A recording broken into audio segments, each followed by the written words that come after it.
ወነበረ በየማነ አቡ የምንለውም በሃይማኖት ጸሎት በአባቱ ቀኝ ተቀመጠ የሚለውን ቅዱስ ዮሐንስ አፈወርቅ ሲተረጉም እስመ ብሔለ የማን ያእምር ሀበ ተዋሕዶቶሙ በክብር ይላል። በቀኝ መቀመጥ ማለት በክብር መተካከላቸውን ያመለክታል። ሁለተኛ መቀመጥ ማለት አንድ ሰው ስራውን ሰርቶ ቁጭ እንደሚል ሁሉ የዚህን ዓለም ስራውን መፈጸሙን መናገር ነው። አድርጓል ከመቤታችን በነሳው ሥጋ የዚህን ዓለም ስራ ሁሉ ፈጽሞ ሄዶ ከአብ ቀኝም ተቀምጧል። በአብ ቀኝ መቀመጥ ማለት እኛ እንደምናስበው በዚህ በቀኝ በኩል ቁጭ ማለት አይደለም። ሲጀመር ሥላሴ እንደዚህ በስዕሉ ላይ እንደምናያቸው አነዋወራቸው እዚህ አንድ ቦታ፣ እዚህ አንድ አካል፣ እዚህ አንድ አካል፣ እዚህ አንድ አካል ሆነው እንደው ሶስት አካላት እንዲህ ቁጭ ብለው ዓለምን የሚገዙ ይመስለናል። እንደዚህ አይደለም።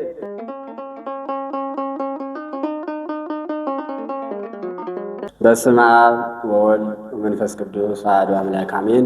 ክቡራን እግዚአብሔር ቤተሰቦች በልዑል እግዚአብሔር ስም እንደምንሰነበታችሁ አሜን። እግዚአብሔር አምላካችን ለዚህ ዕለትና ለዚህ ሰዓት ስላደረሰን ስሙ ዛሬም ዘወትርም ለዘላለሙ የተመሰገነ ይሁን። ዛሬ እንደ እግዚአብሔር መልካም ፈቃድ ስለ ጌታችን ኢየሱስ ክርስቶስ የዕርገት በዓል አንስተን የምንነጋገር ይሆናል። በቅድሚያ ሁላችሁም የእግዚአብሔር ቤተሰቦች እንኳን ለጌታችን ለመድኃኒታችን ለኢየሱስ ክርስቶስ ዓመታዊ የዕርገት በዓል በሰላም አደረሳችሁ ለማለት እወዳለሁኝ። እንግዲህ ዕርገት በቤተ ክርስቲያናችን እንዴት እንደሚታይ እንዴት አይነት መንፈሳዊ ትምህርት መንፈሳዊ ዕውቀት እንዳለው መንፈሳዊ መልእክትም እንዳለው ረድኤተ እግዚአብሔርን አጋዥ በማድረግ የምንመለከተው ይሆናል። የእግዚአብሔር ቤተሰቦች ይህን ቪዲዮ እስከ መጨረሻው ድረስ በመከታተል ቻናሉን ሰብስክራይብ፣ ላይክ፣ ሼር በማድረግ አገልግሎታችንን ደግፉልን። እንግዲህ ዕርገት በየዓመቱ በዕለተ ሐሙስ ይከበራል። እንደሚታወቀው ዕለቱን አይለቅም። ቅዱስ ድሜጥሮስ ለአጽዋማት ለበዓላት ተውሳክ ሲሰራ ለበዓለ ዕርገትም ተውሳክ ሰርቶለታል። በዚህ መሰረት በዓለ ዕርገት በየዓመቱ ሐሙስ ቀን ነው የሚከበረው ማለት ነው። እና ዕርገት ማለት ምንድን ነው? ከቃሉ ትርጓሜ ተነስተን የምንመለከተው ይሆናል። እግዚአብሔር አምላክ ለሁላችንም ማስተዋሉን ያድለን። እንግዲህ ዕርገት ማለት ባጭሩ አርገ ወጣ ከሚለው የግዕዝ ግስ የተገኘ ሲሆን መውጣት፣ ከፍ ከፍ ማለት፣ ወደ ላይ መነጠቅን የሚያመለክት ነገር ነው። ዕርገትና ጽንሰት መጀመሪያና መጨረሻ ጠርዝና ጠርዝ ይባላሉ። ማለት ድህነታችን የተጀመረው በጽንስ ነው፣ በማህፀን ገና ጌታ ከሰማይ ሰማያት ወርዶ ከድንግል ማርያም ወርዶ በእመቤታችን ማህፀን ሲያድር ድህነታችን ተጀምሯል። በዕርገቱ ደግሞ የዚህን ዓለም ሥራ 33 ዓመት ከ3 ወር በዚች ዓለም ኑሮ ስራውን ፈጽሞ ያረገበት ማለት ነው። ዕርገት ማለት መውጣት የተባለ ለዚያ ነው እና ቅዱስ ሉቃስ የሉቃስ ወንጌል ምዕራፍ 24 ቁጥር 50 ጀምሮ እንዲህ ይተርከዋል። እስከ ቢታንያም ወደ ውጭ አወጣቸው፣ እጁንም አንስቶ በላያቸው ጭኖ ባረካቸው ይላል። እስከ ቢታንያ፣ ቢታንያ ማለት ከኢየሩሳሌም ወጣ ብሎ የሚገኝ ቦታ ነው። እንግዲህ ጌታችን ኢየሱስ ክርስቶስ ለመሆኑ ከትንሣኤ ጀምሮ ከተነሳ ቀን ጀምሮ እስከ 40 ቀን ድረስ በምድር ላይ ምን ስራ ሲሰራ ነበረ? ምን አደረገ?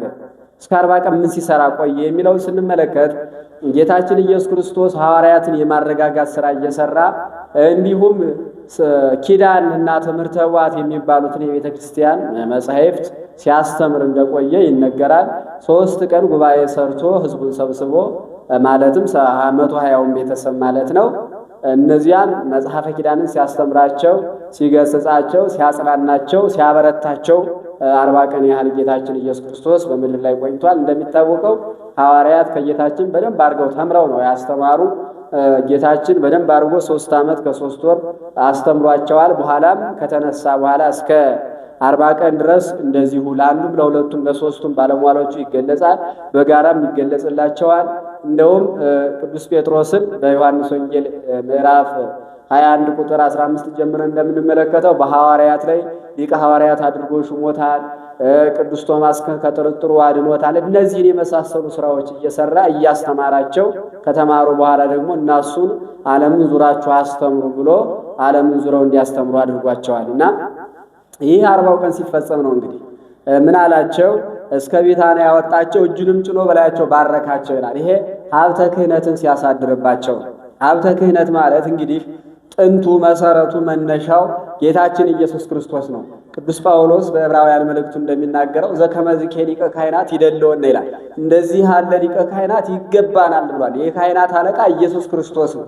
ክህነት ከኢየሱስ ክርስቶስ በተዋረድ የመጣልን ማለት ጌታችን ኢየሱስ ክርስቶስ ሐዋርያትን ሾመ፣ ሐዋርያት ሐዋርያን አበውን እነ ቅዱስ ሄሬኔዎስን ሾሙ፣ ከሐዋርያን አበው ሊቃውንትን ሾሙ፣ ከሊቃውንት ወደ መምህራን እያለ ዛሬ እኛ ያለንበት ድረስ ሰንሰለቱን ጠብቆ ወደኛ ደርሷል እና እጁን ጭኖ በላያቸው ባረካቸው ማለቱ ሀብተ ክህነቱን ማሳደሩን እየተናገረ ነውና እየባረካቸውም ራቃቸው ይላል። እየባረካቸው ራቃቸው። እንግዲህ የጌታችን የኢየሱስ ክርስቶስ ዕርገት በርቀት ያይደለ በርህቀት ነው የሚባል። ልብ አድርጉ። በርቀት ያይደለ በርህቀት። ርቀት ማለት ከአካል መለወጥ ማለት ነው፣ መርቀቅ። እንደዚያ ሳይሆን በርህቀት ነው። ይህንንም የምንረዳው ከዓይናቸው እስከሚሰወር ድረስ ቀና ብለው ወደ ሰማይ እየተመለከቱ ነበር። እየራቃቸው ነው ሄደ። ምን ያነሳ ነው? ለምንድነው? ብዙዎች ወደ ውላጤ ስለሚወስዱት ነው። ጌታ ማረጉን ሲመለከት ስጋነቱን ለውቆ ወደ አምላክነት ተለወጠ፣ ረቀቀ የሚሉ ስላሉ ገግር በርህቀት ነው እንጂ በርቀት አላደረገም። እዚህ ጋር ቅዱስ ሉቃስ ምንድነው ያለ? እየባረካቸውም ራቃቸው ይላል። እየባረካቸው ራቃቸው፣ ወደ ሰማይም አረገ። ከፍ ብሎ ከፍ እያለ ብሪት ደመና ተቀብላ ወደ ሰማይ ይዛው ወጣለች ማለት ነው። አርጓል። ከመቤታችን በነሳው ሥጋ የዚህን ዓለም ሥራ ሁሉ ፈጽሞ ሄዶ ከአብ ቀኝም ተቀምጧል። በአብ ቀኝ መቀመጥ ማለት እኛ እንደምናስበው በዚህ በቀኝ በኩል ቁጭ ማለት አይደለም። ሲጀመር ሥላሴ እንደዚህ በስዕሉ ላይ እንደምናያቸው አነዋወራቸው እዚህ አንድ ቦታ፣ እዚህ አንድ አካል፣ እዚህ አንድ አካል፣ እዚህ አንድ አካል ሆነው እንደው ሶስት አካላት እንዲህ ቁጭ ብለው ዓለምን የሚገዙ ይመስለናል። እንደዚህ አይደለም። ዓለም ራሱ በመሃል እጃቸው የተያዘ ከሆነ እነሱ ከዓለምን በሙሉ የመሉ ናቸው እና በቀኝ መቀመጥ ማለት ነው ሲባል በክብርን ማለት ነው። ቀኝ ብዙውን ጊዜ ክብርን እንደሚያመለክት ታላቅነትን እንደሚያመለክት እና በአብ ቀኝ ወነበረ በየማነ አቡ የምንለውን በሃይማኖት ጸሎት በአባቱ ቀኝ ተቀመጠ የሚለውን ቅዱስ ዮሐንስ አፈወርቅ ሲተረጉም እስመ ብሔለ የማን ያእምር ሀበ ተዋሕዶቶሙ በክብር ይላል። በቀኝ መቀመጥ ማለት በክብር መተካከላቸውን ያመለክታል። ሁለተኛ መቀመጥ ማለት አንድ ሰው ስራውን ሰርቶ ቁጭ እንደሚል ሁሉ የዚህን ዓለም ስራውን መፈጸሙን መናገር ነውና ወደ ሰማይ ያደረገ እነርሱም ሰገዱለትና በታላቅ ደስታ ወደ ኢየሩሳሌም ተመለሱ ይላል።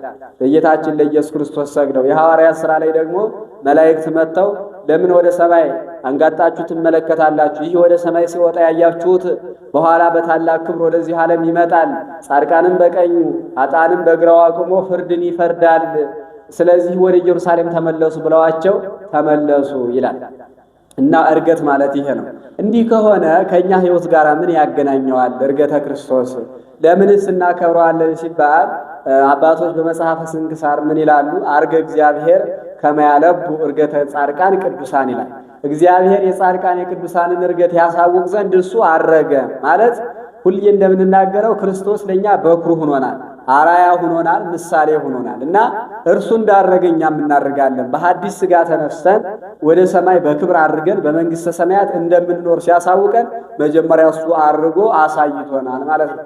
እግዚአብሔር እሱ ሳይሰራ እኛን ስሩ ያለን ስራ የለም። እርሱ እንደጾመ እኛ እንጾማለን፣ እርሱ እንደጸለየ እኛ እንጸልያለን፣ እርሱ እንደታመመ እኛ እንታመማለን፣ እርሱ መከራ እንደተቀበለ እኛም መከራ እንቀበላለን፣ እርሱ እንደሞተ እኛም እንሞታለን፣ እርሱ እንደተነሳ በሐዲስ ሥጋ እኛም በሐዲስ ሥጋ እንነሳለን፣ እርሱ በክብር ወደ ሰማይ እንዳረገ ደግሞ እኛም በጎ ስራ ካለን በክብር ወደ መንግሥተ ሰማያት እንወጣና በዚያ እንቀመጣለን። ስለዚህ ዕርገቱን የምናከብር የእኛን ዕርገት የኋላውን ዕርገት በማሰብ ነው። ጌታችን ኢየሱስ ክርስቶስ ተልእኮውን ፈጽሞ በየማነ አብ በዘባነ ኪሩብ የተቀመጠበት አሁን ብዙውን ጊዜ ቅድም እንደተናገርነው ጽንሰትና ዕርገት የሚባለው ላይ አንድ ነገር እናስተው። ጽንሰት ስናነሳ ከሰማየ ሰማያት ወረደ ስንል ከሰማይ ወደ ምድር መውረድ ይመስለናል። የሆነ አካል ሰማይ ላይ ተቀምጦ ከዚያ ወደ ምድር ወጥቶ በእመቤታችን ማኅፀን ወርዶ በእመቤታችን ማኅፀን እንዳደረ ይመስለናል። ዕርገት ሲባል ደግሞ እንደዚሁ በምድር ላይ የነበረው አካል ወደ ላይ ወደ ሰማይ ወጥቶ በየማነ አብ በዘባነ ኪሩብ የተቀመጠ ይመስለናል። እንደዚህ አይደለም። ከጽንሰቱ ስንመለከት ክርስቶስ ወረደ ሲባል ከሰማይ ወደ ምድር ወረደ ማለት ሳይሆን ሰው ሆነ ማለት ነው። ለምን? ዓለም በመሃል እጁ ከሆነ በዓለምም የመላ ከሆነ ከየት ወደ የት ይሄዳል? ወረደ ሲባል ከዚያው ካለበት ወደ አለበት ነው። እዚያው ባለበት በዓለም ሁሉ ሙሉ ስለሆነ። አረገ ሲባልም ሥጋ ገና በጽንስ የባሕርይ አምላኩ ማለት ቃልም በዓለም የመላ ነው እና አረገ ማለት ነው ማለት ነው ከዚህ ዓለም ተልእኮውን ፈጽሞ ወደ ሰማይ መውጣቱን ማመልከት እንጂ በሰማይ ቀድሞ የሌለ ሆኖ አይደለም። ለዚህ ነው መላእክት እኮ የልደት ዕለት መጡና በቤተልሔም ሲመለከቱ ጌታ ተወልዶ አገኙት። አይ ክርስቶስ ወደ ምድር መጥቶ ነው ሰው ሆኖ ነው ብለው ስብሐት ለእግዚአብሔር በሰማያት ብለው በሰማይ ያለውን አመስግነው በምድር ሲያዩት እንደገና ወሰላም በምድር አሉ። ምክንያቱም በሰማይም በምድርም በሁሉም ምሉ ስለሆነ አረገ ሲባል ካለበት ወዳለበት እንጂ በምድር ኑሮ በኋላ ወደ ሰማይ ሄዶ በአብ ቀኝ እንደተቀመጠ በዚህ አይነት አረዳድ ልንረዳው አያስፈልገንም። ስለዚህ የጌታችን ኢየሱስ ክርስቶስ በዓለ ዕርገት ይህንን የተመለከተ ነው። እኛም በዓሉን በክብር በደስታ ማክበር ያስፈልገናል። ጌታችን ኢየሱስ ክርስቶስ ያረገ በዕለተ ሐሙስ ነው። ዛሬም ያንን ዕለት ሳንረቅ ሁሌም በዕለተ ሐሙስ እናከብረዋለን። ቀኑ ግን ጥንተ ዕርገት የሚባለው የመጀመሪያው ዕርገት ግንቦት 18 ቀን ነው። ግንቦት 18 ዛሬ ግን ቅዱስ ድሜጥሮስ ለአጽዋማትና ለበዓላት ተውሳክ ሰርቶላቸው ተንቀሳቃሽ ስላደረጋቸው ቀኑ ይንቀሳቀሳል፣ ዕለቱን ግን አይለቅም። ማለትም ትንሣኤ ዕለተ እሑድን እንደማይለቅ ሁሉ ዕርገትም ዕለተ ሐሙስን አይለቅም። በዕለተ ሐሙስ ሁል ጊዜ የጌታችን የኢየሱስ ክርስቶስ በዓለ ዕርገት ይከበራል። በሀገራችን በኢትዮጵያም በተለይም በገጠሩ ክፍል በእውነት የገጠሩ ማህበረሰብ ማህበር በሚባለው መሰብሰቢያ በዚያ ያለውን ነገር ሁሉ በጣም ከፍ ባለ 2-3 ቀን የጌታችን ኢየሱስ ክርስቶስ በዓለ ዕርገት ይከበራልና በዓሉን ስናከብር የበረከቱ ተሳታፊ እንሆናለንና ሁላችንም በዓሉን አክብረን ከበረከቱ ተሳታፊ እንድንሆን አምላከ ቅዱሳን ያግዘን። ወስብሐት ለእግዚአብሔር። ይቆየን።